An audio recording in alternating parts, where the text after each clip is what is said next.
नमस्कार, स्वागत आप सभी का ग्लोबल अड्डा में। मैं हूं आपके साथ पुनीत और जल्दी जल्दी जो ईरान और इजराइल के बीच कॉन्फ्लिक्ट चल रहा है उसके अपडेट हम आप तक पहुंचा देते हैं, क्योंकि अभी तक क्या कुछ हुआ है इसकी नज़र आपने रखी हुई है और 9वां दिन है कॉन्फ्लिक्ट का, लगातार हमले हो रहे हैं। ताज़ा घटनाक्रम क्या है ये मैं आपको बता देता हूं। ईरान ने आज सुबह सुबह इजराइल के ऊपर मिसाइलें दागी और तमाम मिसाइलें दागी गई हैं और वहां पर इजराइल में ये गिरी भी हैं और नुकसान भी वहां पर हुआ है। क्या खबर है ये आपको बता देता हूं। होलोन जो है, इजराइल का होलोन है, यहां पर आग लगने की जानकारी निकलकर सामने आई है। इसके अलावा जवाबी कार्रवाई इजराइल की तरफ से भी हो रही है और इजराइल ने जवाब में ईरान के इस्फहान पर हमला किया है। अब इस्फहान क्या है? ये प्रमुख न्यूक्लियर रिसर्च सेंटर बताया जाता है, यहां पर भी अटैक किया गया है। आइए, ये कह रहा है कि ईरान जो है वो परमाणु हथियार नहीं बना रहा था। दूसरी तरफ यूएस इंटेलिजेंस कम्युनिटी की तरफ से भी बयान आया कि परमाणु हथियार ईरान नहीं बना रहा था और ये तुलसी गबार्ड ने कहा। लेकिन तुलसी गबार्ड की बात को ट्रंप ने नकार दिया और उन्होंने कहा है कि तुलसी गबार्ड जो है उनको जानकारी नहीं है, वो गलत है, ये भी उन्होंने कहा। उनसे जब पूछा गया कि भाई ईरान जो है वो यूरोप की तरफ जा रहा है और यूरोप से चाहता है कि वो इसमें मध्यस्थता करे, तो उन्होंने कहा कि ऐसा है नहीं, बल्कि ईरान तो अमेरिका से बातचीत करना चाहता है, यूएस से बातचीत करना चाहता है। एक अपडेट ये। इसके अलावा उन्होंने कहा कि यूरोप का इससे कोई लेना देना है नहीं। एक चीज और है कि ईरान के विदेश मंत्री जो हैं वो कह रहे हैं कि अगर अमेरिका इजराइल के साथ आता है तो ये, उन्होंने बहुत इसे चेतावनी के रूप में हम समझ सकते हैं, वो कह रहे हैं कि ये हर किसी के लिए बेहद घातक होने वाला है, बेहद खतरनाक साबित होगा अगर ऐसा होता है कि यूएस इजराइल के साथ उतर जाता है। तो इजराइल के मिलिट्री चीफ ने अपने देश के लोगों को कह दिया है कि एक बड़े जो हमला चल रहा है और जो परिस्थितियां चल रही है उसके लिए हमको आगे के लिए बहुत तैयार रहना चाहिए, क्योंकि 9वां दिन हो गया है और ईरान से शायद इजराइल ने ये उम्मीद न की हो कि ईरान इस तरीके से जवाब देगा। तो एक बड़ा लंबे दौर का ये संघर्ष जो है वो जारी रह सकता है। ये चीज़ें उनकी तरफ से कह दी गई हैं, अपने नागरिकों को ये बता दी गई।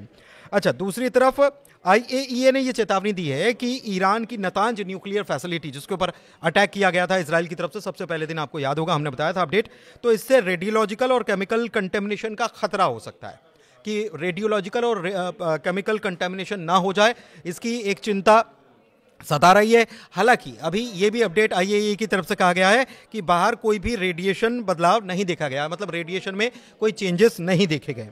अच्छा, एक चीज़ और है, एक अपडेट आपको और बता दें कि मैक्रो और पेजेश्कियान ने फ़ोन पर बातचीत की है। फ़ोन पर जो बातचीत की है इसका क्या कुछ वो निकला, हल निकला है, इसको समझ लीजिए। ईरान के राष्ट्रपति हैं मसूद पेजेश्कियान और फ्रांस के राष्ट्रपति हैं इमैनुअल मैक्रों, दोनों के बीच बातचीत हुई है और फ्रांसीसी राष्ट्रपति इमैनुअल मैक्रों ने कहा है कि उन्हें अपने ईरानी समकक्ष मसूद पेजेश्कियान से उनसे बातचीत हुई है और चर्चा के दौरान उन्होंने कहा है कि वो और पेजेश्कियान यूरोपीय शक्तियों और ईरान के बीच परमाणु बातचीत को तेज करने पर सहमत हुए हैं। इसका मतलब कि फ्रांस के राष्ट्रपति इमैनुअल मैक्रों की तरफ से जो बातचीत हुई है, उन्होंने साफ कह दिया है कि अब यूरोप इसमें, इस कॉन्फ्लिक्ट में या ये जो मामला फंसा हुआ है इसमें एंट्री लेने जा रहा है, जो कि हमने अपने कल वीडियो में बता दिया था।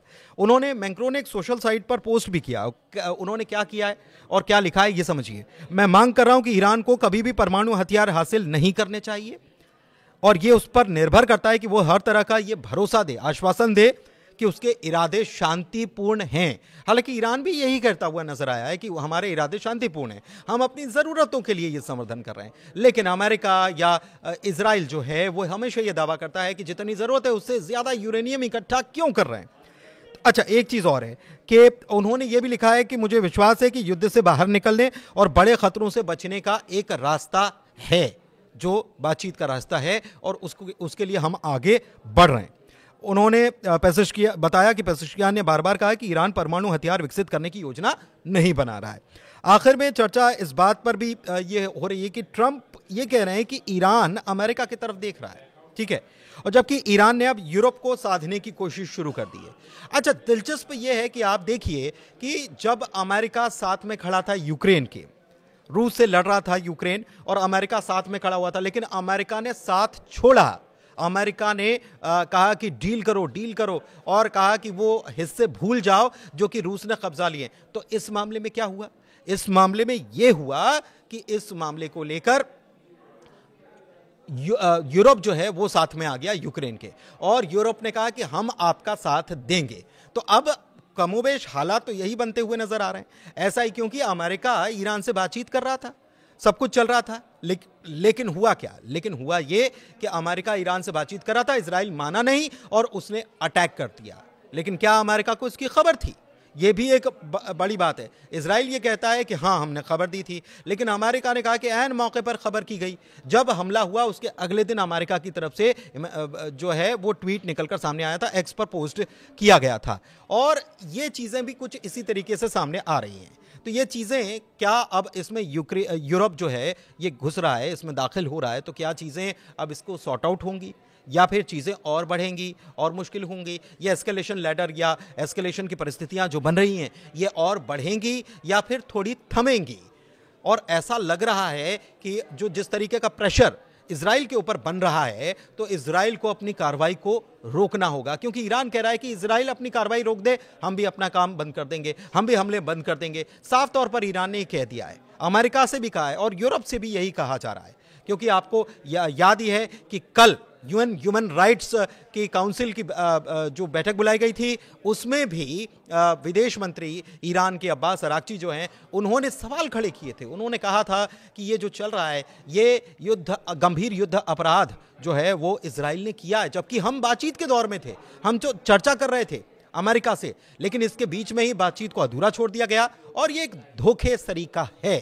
और क्या यूएन ह्यूमन राइट काउंसिल जो है उसके जो नियम कायदे हैं, क्या उनको जंग लग चुका है? ये एक परीक्षा की घड़ी है कि दुनिया किसके साथ खड़ी है। फिलहाल अपडेट यहीं तक, मुझे दीजिए इजाजत, धन्यवाद।